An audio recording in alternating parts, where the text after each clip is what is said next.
विद्रोही एवं राज 12th class history का चैप्टर नंबर है 11। और इस चैप्टर के ऊपर मैं आप लोगों को पहले ही 2 वीडियो प्रोवाइड करा चुका हूं। अगर आप लोगों ने दोनों वीडियो को नहीं देखा है तो जरूर देखिए, वीडियो का लिंक आपको डिस्क्रिप्शन में मिलेगा। देखिए, आज की इस वीडियो में हम आगे के जो टॉपिक समझने वाले हैं, जिसमें हम अवध में विद्रोह को समझने वाले हैं, काफ़ी ज़्यादा इंपॉर्टेंट है। और देखिए, सबसे पहले आपको समझना है कि अवध यानी कि कौन सा क्षेत्र, ठीक है। तो देखिए, इस समय अगर आप मैप में देख सकते हैं, मैप में ये रेड कलर से निशान भी लगा हुआ है, ये अयोध्या के आसपास का जो इलाका है, यूपी, मतलब इस समय की अगर हम यूपी की बात करें तो यूपी के बीच का जो भूभाग है ना, उसको हम अवध के नाम से जानते थे। हम लगभग यूपी ले सकते हैं पूरा। अब देखिए, इसकी राजधानी शुरू में अयोध्या थी, फैजाबाद भी बोलते हैं इसको हम, है ना। और इसके अलावा बाद में लखनऊ को इसकी राजधानी बनाई गई थी, ठीक है। तो इस तरीके से आप अवध समझ गए, अवध कौन सा इलाका है। अब सबसे व्यापक रूप, मतलब कि जब से सबसे ज़्यादा जो ये 1857 का विद्रोह जो फैला था, तेजी से फैला, और सबसे व्यापक रूप इसका जो देखने को मिलता है वो अवध में ही देखने को मिलता है, ठीक है।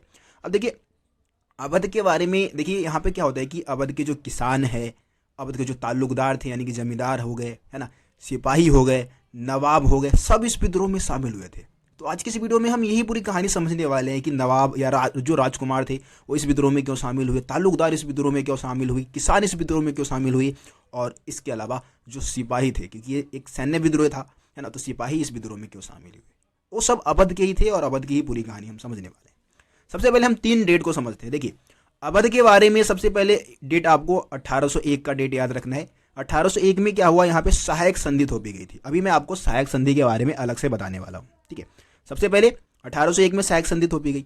उसके बाद 1851 में जो गवर्नर जनरल थे उस समय के हमारे देश के, जिनका नाम था लॉर्ड डलहौजी, है ना, लॉर्ड डलहौजी ने एक बात कही थी अवध के बारे में कि अवध जो है, मतलब एक गिलास फल एक दिन हमारे मुंह में आ गिरेगा, ऐसा बोला था। एक गिलास फल एक दिन हमारे मुंह में आ गिरेगा।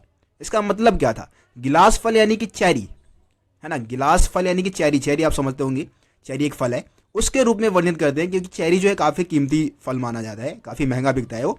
और अवध को भी काफ़ी ज़्यादा कीमती मानते थे, क्योंकि अवध का विशेष महत्व था, है ना। अवध जो था वो 3 कारणों से लगभग अंग्रेजों के लिए महत्वपूर्ण था। सबसे पहला तो भाई, अवध की जो भूमि थी वो काफ़ी ज़्यादा उपजाऊ थी, ठीक है, और यहाँ पे नील और कपास की खेती हो सकती थी। नील और कपास क्या थे, व्यापारिक फसलें थे, जिनको बेचकर काफ़ी ज़्यादा मुनाफा कमा सकते थे अंग्रेज लोग। इसके अलावा जो अवध है उसको उत्तर भारत के प्रमुख व्यापारिक केंद्र के रूप में विकसित किया जा सकता था। तो इन 3 कारणों से अवध का विशेष महत्व था अंग्रेजों के लिए, ठीक है। और इसीलिए एक गिलास फल एक दिन हमारे मुंह में आ गिरेगा, यानी कि लॉर्ड डलहौजी ने बोला था कि एक दिन ये जो अवध है ना, वो ब्रिटिश साम्राज्य में मिल ही जाएगा, ब्रिटिश साम्राज्य का अंग ये बन जाएगा, और ऐसा होता भी है। तीसरा डेट है 1856। 1856 में क्या होता है, अवध को औपचारिक रूप से ब्रिटिश साम्राज्य में मिला लिया जाता है, अब ये ब्रिटिश साम्राज्य का हिस्सा बन जाता है। तो ये 3 डेट के अंतर्गत आपको अवध की पूरी कहानी समझनी है। अब हम बात करते हैं सहायक संधि के बारे में। भैया, ये सहायक संधि है क्या। देखिए, सहायक संधि आपको पता है कि 2 पक्षों के बीच में होगा, और सहायक संधि के अंतर्गत अंग्रेजों ने राजाओं की सहायता करने की कोशिश की थी। ऐसा बोला कि हम सहायता करेंगे आपकी, लेकिन ये सहायता नहीं था। सहायक संधि एक षड्यंत्र था अंग्रेजों के द्वारा, जो कि भारतीय राजाओं को कमजोर बनाने के लिए था। तो सबसे पहले हम सहायक संधि की बात करते हैं। देखिए, सहायक संधि एक संधि था, इसका मॉडल जो है वो लॉर्ड वेलेस्ली के द्वारा तैयार किया गया था। किसके द्वारा, लॉर्ड वेलेस्ली। और ये 1798 में इस व्यवस्था को तैयार किया गया था, ठीक है, मतलब शुरुआत हुई थी इस व्यवस्था की। अब इस व्यवस्था की प्रमुख शर्तें क्या थी, सहायक संधि की प्रमुख शर्तें। अब जाहिर सी बात है कि सहायक संधि भारतीय राजाओं के बीच में हुआ था और अंग्रेजों के बीच में, यानी कि ईस्ट इंडिया कंपनी के बीच में हुआ, है ना, ब्रिटिश जो शासन है उसके बीच में हुआ था। तो इसमें पहली शर्तें रखी गई थी कि जो सहयोगी पक्ष होगा ना, उसके भू क्षेत्र में एक ब्रिटिश सैनिक टुकड़ी को तैनात किया जाएगा। मतलब कि राजा की सुरक्षा की जिम्मेदारी अंग्रेजों की है ना, ब्रिटिश सेना की है। राजा अपनी सैनिक टुकड़ियों को भंग कर देंगे और वहां पे ब्रिटिश सैनिक तैनात किया जाएगा, मतलब ब्रिटिश सैनिक टुकड़ियों को तैनात किया जाएगा राजा के भू क्षेत्र में, ठीक है। इसके अलावा दूसरा शर्त यह था कि सहयोगी पक्ष जो है वो क्या करेगा, इस टुकड़ी के रख रखाव की पूरी व्यवस्था करेगा, ठीक है। सुरक्षा की जिम्मेदारी अंग्रेजों की थी, राजा की। इसमें एक शर्त ये था, ये फायदा राजाओं को ये था कि पूरी तरीके से सुरक्षा की जिम्मेदारी अंग्रेजों की थी। तीसरा शर्त यह था कि भाई सहयोगी राजा के दरबार में एक अंग्रेज रेजिडेंट नियुक्त किया जाएगा, ठीक है, मतलब एक अधिकारी, ऐसा कह दो कि कोई अधिकारी नियुक्त किया जाएगा जो कि कामकाज को, उसके दरबार के कामकाज को है वो संभालेगा, ठीक है। आखिरी में क्या है कि सहयोगी पक्ष ना तो किसी शासक के साथ संधि कर सकेगा और न ही अंग्रेजों की अनुमति के बिना किसी युद्ध में भाग ले सकेगा। ठीक है। ना किसी राजा के साथ संधि कर सकते थे, जो भी राजा सहायक संधि को मानेगा वो ना तो किसी के साथ कोई संधि करेगा और ना ही किसी युद्ध में पार्टिसिपेट करेगा। तो इस तरीके से सहायक संधि में राजाओं ने सोचा कि भाई उनको कुछ करने की जरूरत नहीं है, उनकी सुरक्षा की जिम्मेदारी अंग्रेज लोग उठा ही रहे हैं, है ना, हमें कुछ करने की जरूरत नहीं है, बस अपने राज्य में मौज मारना है, मस्ती मारना है और कुछ करने की जरूरत नहीं है। तो उन्होंने क्या किया, सहायक संधि को मान लिया। और सहायक संधि को जब कोई राजा मान लेता था ना, तो उसके बाद अंग्रेज लोग उसकी शक्ति को तो कम खत्म कर ही दिया। उसके पास न तो अपनी सैनिक टुकड़ियां है, न युद्ध कर सकता है, न ही किसी राजा के साथ संधि कर सकता है। तो जाहिर सी बात है वो कमजोर हो चुका है और उसके राज्य में फिर अंग्रेजों का अपना शासन स्टार्ट हो जाएगा। अंग्रेज लोग क्या करेंगे, उनको भगा देंगे, वहाँ से निकाल देंगे राज्य से, है ना, और इस तरीके से वहाँ पे फिर अपना शासन स्टार्ट कर देंगे। तो ऐसे ही हुआ, सहायक संधि थोपा गया, बहुत सारी जगह पे सहायक संधि थोप के अवध में भी सहायक संधि थोपा गया और उसको भी ब्रिटिश साम्राज्य का अंग बना लिया गया था। तो मैं उम्मीद करता हूँ कि आप लोग सहायक संधि के बारे में भी समझ गए होंगे।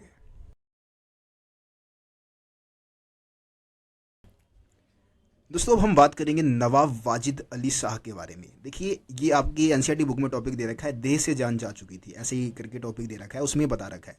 तो नवाब वाजिद अली शाह जो है अवध के काफ़ी ज़्यादा फेमस, लखनऊ के काफ़ी ज़्यादा फेमस नवाब थे और काफ़ी ज़्यादा प्रसिद्ध भी थे।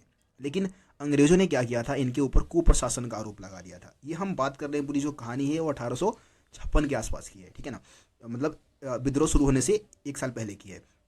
तो जो नवाब वाजिद अली शाह थे वो काफ़ी ज़्यादा लोकप्रिय शासक थे, लेकिन अंग्रेजों ने उनके ऊपर आरोप लगाया कि भाई ये मतलब लोकप्रिय नहीं है, इनको शासन चलाने नहीं आता है, मतलब कुप्रशासन का आरोप लगा के इनको कलकत्ता निष्कासित कर दिया था।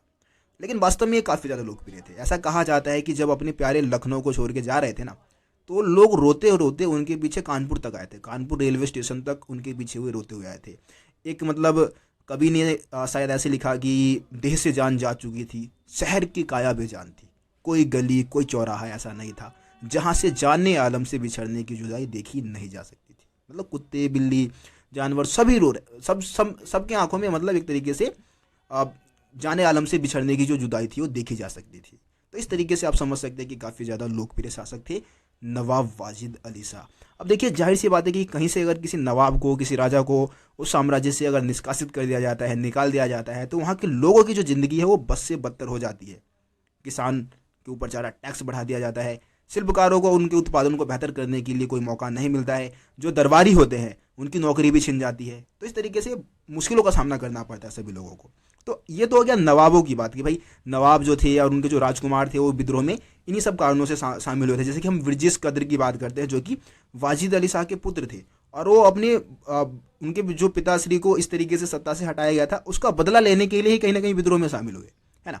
अब हम बात करेंगे फिरंगी राज का आना और एक दुनिया का खात्मा, एक टॉपिक है जहां पे हम सबसे पहले ताल्लुकदारों की बात करेंगे। ये अवध के ताल्लुकदार है। ताल्लुकदार मतलब कौन होते हैं, ताल्लुकदार जिससे आपने संबंध बनाया हो। अब देखिए मुगल काल में होते थे जमींदार, जमींदार 400-500 गांव के मालिक हुआ करते थे और वही टैक्स वसूलते थे और आगे मुगल बादशाह को टैक्स किया करते थे।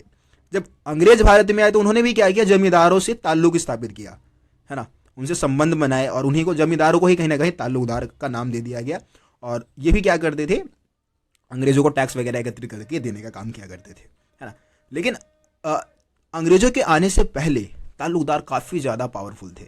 उनके पास अपनी सैनिक टुकड़ियाँ होती थी, अपने किले होते थे, अपने घुड़सवार सिपाही, पैदल सिपाही इनके पास मौजूद थे। मतलब अगर कोई बहुत बड़ा ताल्लुकदार है ना तो उसके पास 12,000 तक पैदल सैनिक हो सकते थे, छोटे मोटे के पास तो 200 तक होते ही होते थे। तो इतने ज़्यादा पावरफुल थे। लेकिन अंग्रेजों ने क्या किया, ताल्लुकदारों की शक्ति को छिन्न भिन्न कर दिया, उनको कमज़ोर बना दिया, बेबस बना दिया, लाचार बना दिया।